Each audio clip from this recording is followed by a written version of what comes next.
आदाब, आप देख रहे हैं एसटीवी न्यूज। मैं हूं आपके साथ कमाल इस्लामी। पहले सुर्खियां। मोतिहारी में 12 साल पुराने तेजाब हमले के मामले में आरोपी दोषी करार, 6 जुलाई को सजा सुनाएगा कोर्ट। भूमि विवाद में दो पक्षों के बीच चला ईंट पत्थर, पुलिस जांच में जुटी। रक्सौल पुलिस की बड़ी कार्रवाई, 11 कांडों में वांछित 5,000 रुपए का इनामी अपराधी गिरफ्तार। भरत तिवारी एनकाउंटर मामले में सीबीआई जांच की मांग को लेकर लोजपा प्रदेश अध्यक्ष का बड़ा बयान, आयोग की निष्पक्ष जांच पर जताया भरोसा। मूसलाधार बारिश से सुगौली नगर पंचायत की खुली पोल, थाना परिसर में घुसा बारिश का पानी। चैंबर ऑफ कॉमर्स की 27वीं कार्यकारिणी की 6ठी बैठक संपन्न, बुजुर्ग व्यापारियों को मिलेगा सम्मान, चैंबर ने तय किया रूपरेखा।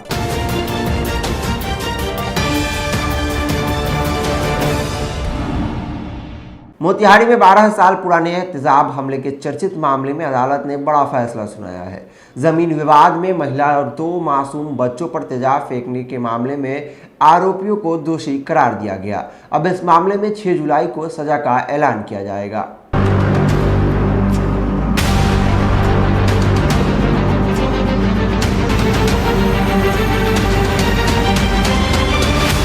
यह मामला घोड़ासहन थाना क्षेत्र का है, जहां पारिवारिक विवाद हिंसक रूप ले बैठा था और एक महिला समेत 2 मासूम बच्चे गंभीर रूप से झुलस गए थे। पीड़ित अभय कुमार कश्यप के अनुसार पुश्तैनी जमीन के बंटवारे के बाद बड़े भाई द्वारा जमीन अपने नाम कराने का दबाव बनाया जा रहा था। आरोप है कि इनकार करने पर साजिश के तहत तो उनकी पत्नी पर तेजाब फेंका गया। महिला को बचाने पहुंचे परिवार के अन्य सदस्य और 2 मासूम बच्चे भी इस हमले की चपेट में आ गए और गंभीर रूप से घायल हो गए।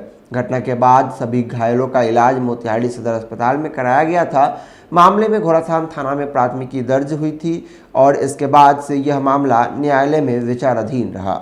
दोनों पक्षों की ओर से वर्षों तक साक्ष्य और दलीलें पेश की गई।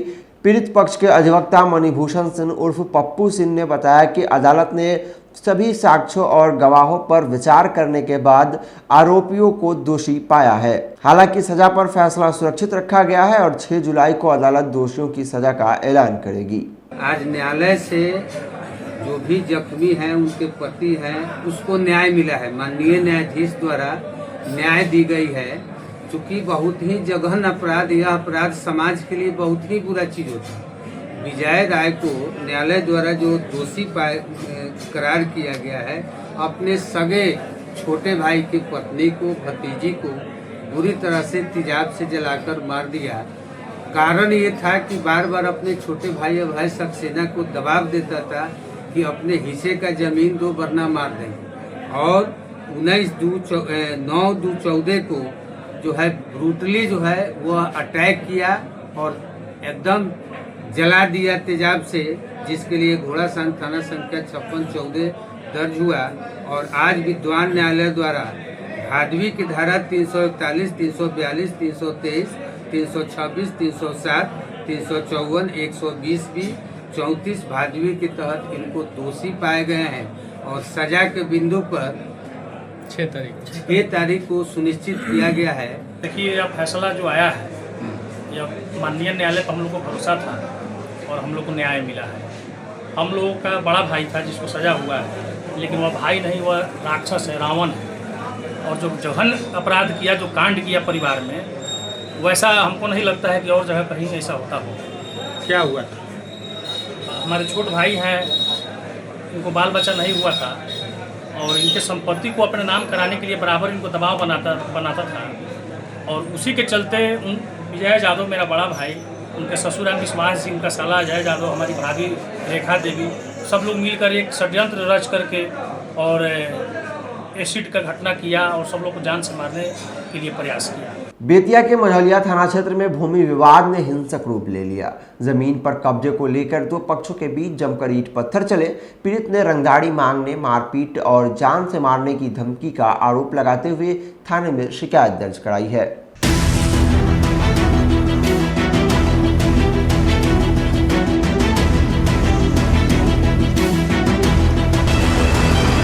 पीड़ित पारस शाह ने थाने में दिए आवेदन में आरोप लगाया है कि जब वह अपनी जमीन पर पहुंचे तब विरोधी पक्ष उन्हें कब्जा लेने से रोक दिया। पीड़ित का आरोप है कि विरोधी पक्ष उनसे 5 लाख रुपए की रंगदारी की मांग की है। आरोप के अनुसार विरोध करने पर लाठी, तलवार और अन्य हथियारों से लैस लोग मौके पर पहुंच गए। गाली गलौज और जान से मारने की धमकी देने के साथ ही छत से ईंट पत्थर फेंके गए, जिससे मौके पर मौजूद जेसीबी मशीन भी क्षतिग्रस्त हो गई। घटना के दौरान शोर शराबा सुनकर आसपास के ग्रामीण मौके पर पहुंचे, जिसके बाद स्थिति शांत हुई। पारस शाह का कहना है कि संबंधित भूमि को लेकर अदालत का फैसला उनके पक्ष में आ चुका है। इसके बावजूद उन्हें जमीन पर कब्जा नहीं लेने दिया जा रहा है। मामले पर मझौलिया थाना अध्यक्ष अमर कुमार ने बताया कि आवेदन प्राप्त हुआ है। पुलिस पूरे मामले की जांच कर रही है और जांच के आधार पर आगे की कानूनी कार्रवाई की जाएगी। फिलहाल पुलिस मामले की जांच में जुटी हुई है और दोनों पक्षों के दावों की पड़ताल की जा रही है।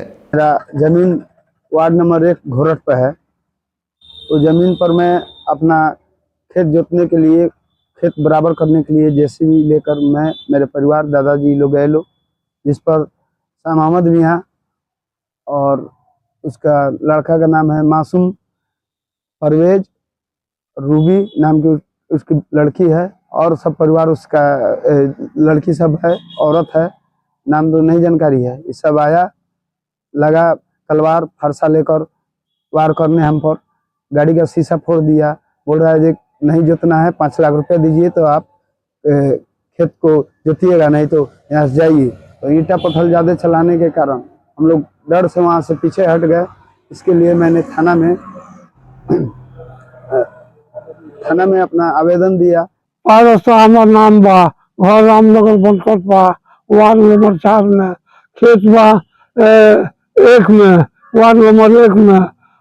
उतरी जमीन बा, जमीन पर गईनी अपन जेसीबी लेके, तो गाड़ी गुप्ता, तलवार, भाला, ऐसी लाठी लेके ऊपर से ऐसी ईटा पत्थर चलावे लगल और लोग की 5 लाख रुपया दो तब जाकर खेत पर चलिए।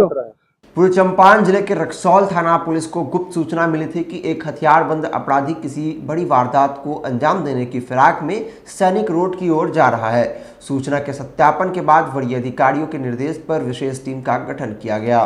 टीम ने सिसवा तिलावे नदी पुल के समीप घेराबंदी कर छापेमारी की और मुन्ना यादव को गिरफ्तार कर लिया। पुलिस तलाशी के दौरान आरोपी के पास से एक देसी कट्टा, 2 जिंदा कारतूस और एक चोरी की मोटरसाइकिल बरामद की गई है।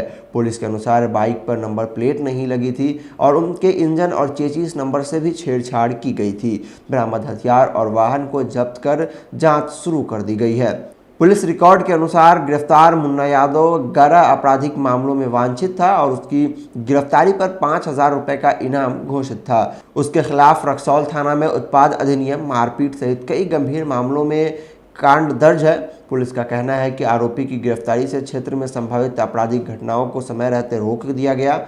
इस कार्रवाई में रक्सौल थाना के सहायक थानाध्यक्ष राकेश कुमार महतो, पुलिस पदाधिकारी कुशलेश पांडे तथा बीएसपी के जवानों ने संयुक्त रूप से अभियान चलाया।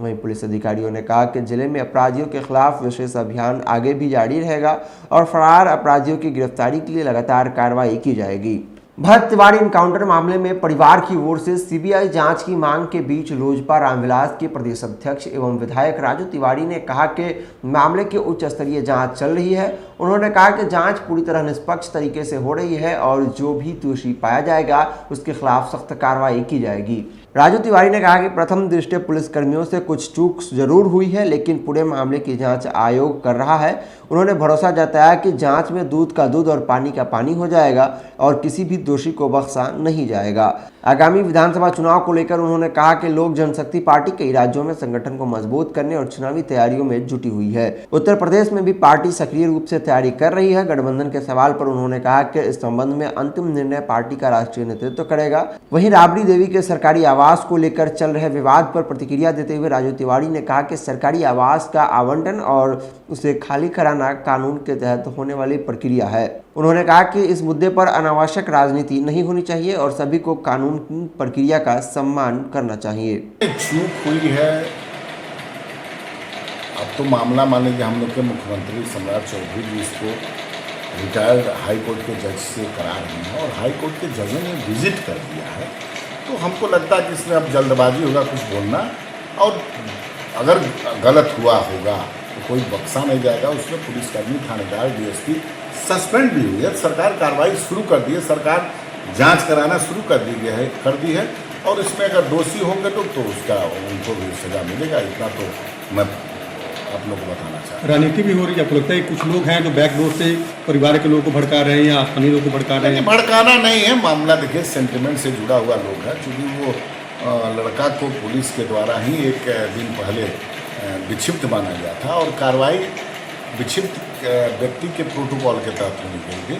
तो कहीं कहीं से जो चूक हुई है उसकी जांच हो रही है और जो चूक किया गया है, चाहे उसको अगर पकड़ के गोली मारा होगा, चाहे जिस भी कोई चूक तो हुई है, निश्चित रूप से इसको कहीं से नहीं, लेकिन चूक हुई तो उसको फिर सरकार सबके साथ वही काम करेगी जो एक अपराधी के साथ हुआ। अगर उसके साथ गलत हुआ है तो जो उसमें दोषी होंगे पुलिसकर्मी, उनको भी वही मिलेगा। तो जांच चल रहा है। पूर्वी चंपारण के सुगौली में हुई मूसलाधार बारिश ने नगर पंचायत की जल निकासी व्यवस्था की पोल खोल दी।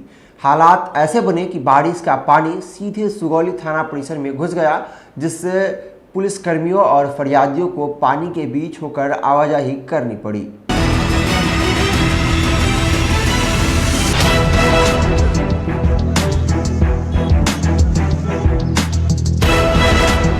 सोमवार सुबह हुई तेज बारिश के बाद सुगौली नगर पंचायत की जल निकासी व्यवस्था की खामियां सामने आ गई। बारिश का पानी सुगौली थाना परिसर में भर गया, जिससे पूरे परिसर में जलजमाव की स्थिति बन गई।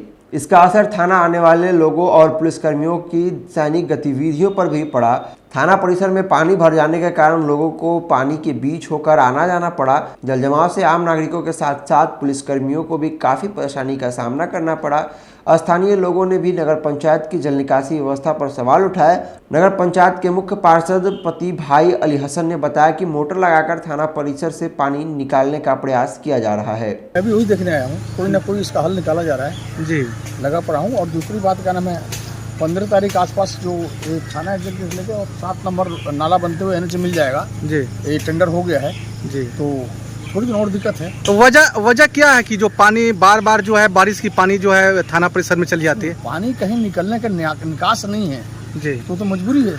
उसी पर लगा हुआ आदमी जो किसी तरह मतलब 1 महीने के अंदर ही समस्या हमेशा के लिए खत्म हो जाए जी। है ना, टेंडर हो गया है, बस 10 से 15 तारीख के बीच में काम चालू हो जाएगा अगले महीने। तो जो भी समस्या है 1 महीने के आसपास है, उसके बाद समस्या नहीं आएगी। मोतिहारी चैम्बर ऑफ कॉमर्स की 27वीं कार्यकारिणी की 6ठी बैठक स्थानीय बंजरिया पंडाल स्थित एक होटल में चैम्बर अध्यक्ष महेश सिन्हा की अध्यक्षता में आयोजित की गई। बैठक की शुरुआत महासचिव आलोक कुमार ने पिछली बैठक की कार्यवाही रिपोर्ट और विगत अवधि की गतिविधियों की जानकारी देकर की। वहीं कोषाध्यक्ष अनिल बोहड़ा ने आय व्यय का विस्तृत ब्यौरा प्रस्तुत किया। अपने संबोधन में अध्यक्ष महेश सिन्हा ने कहा कि चैम्बर व्यापारियों के हित में रक्षा और उनके विकास के लिए हमेशा प्रतिबद्ध रहा है तथा आगे भी सक्रिय रूप से कार्य करता रहेगा। बैठक में आगामी 19 जुलाई को आयोजित होने वाली अर्धवार्षिक आम सभा सह बुजुर्ग व्यवसायी सम्मान समारोह की तैयारियों पर विशेष चर्चा की गई। कार्यक्रम में 50 वर्षों से अधिक समय से व्यापार कर रहे 5 वरिष्ठ व्यवसायियों को सम्मानित किया जाएगा। बैठक में सदस्यता नवीनीकरण की समीक्षा भी की गई। बताया गया कि अब तक 48 सदस्यों ने अपना नवीनीकरण शुल्क जमा नहीं किया है। निर्णय लिया गया कि अंतिम बार संपर्क करने के बाद भी शुल्क जमा नहीं करने वाले सदस्यों की सदस्यता समाप्त कर दी जाएगी। साथ ही निष्क्रिय क्षेत्र प्रभारियों के स्थान पर नए वरिष्ठ सदस्यों की जिम्मेदारी सौंपने का भी प्रस्ताव पारित किया गया। बैठक में अध्यक्ष ने सभी विभागीय प्रभारी से कार्य प्रगति रिपोर्ट प्राप्त की और कार्यों पर संतोष व्यक्त किया। कार्यक्रम में चैम्बर के कई पदाधिकारी और कार्यकारिणी सदस्य उपस्थित रहे। अंत में महासचिव आलोक कुमार ने धन्यवाद ज्ञापन किया और राष्ट्रगान के साथ बैठक का समापन हुआ। फिलहाल आज के लिए इतना ही। तब तक तमाम खबरों और डिबेट के लिए जुड़े रहे एसटीवी न्यूज़ के साथ। धन्यवाद।